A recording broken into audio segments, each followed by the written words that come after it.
এক দেশে এক জাদুকরী জঙ্গলের মাঝখানে দাঁড়িয়েছিল একটি উঁচু পাথরের টাওয়ার।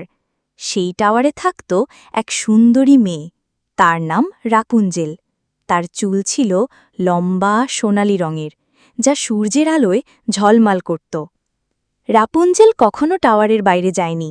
প্রতিদিন সে জানালা দিয়ে বাইরে তাকিয়ে স্বপ্ন দেখত, কেমন হবে বাইরের পৃথিবী। তাকে বন্দি করে রেখেছিল এক দুষ্ট ডাইনি। যখনই ডাইনি আসত, সে চিৎকার করে বলত, রাপুনজেল, তোমার চুল নামাও। রাপুনজেল জানালা থেকে তার লম্বা সোনালি চুল নামিয়ে দিত, আর ডাইনি সেই চুল বেয়ে উপরে উঠত। একদিন এক রাজপুত্র সাদা ঘোড়ায় চড়ে জঙ্গলের পথে যাচ্ছিল। হঠাৎ সে টাওয়ার দেখতে পেল। ভেতর থেকে সে শুনতে পেল রাপুনজেলের মিষ্টি গান। রাজপুত্র কৌতূহলী হয়ে কাছে গেল। ডাইনির মতো সেও চিৎকার করে বলল, রাপুনজেল, তোমার চুল নামাও।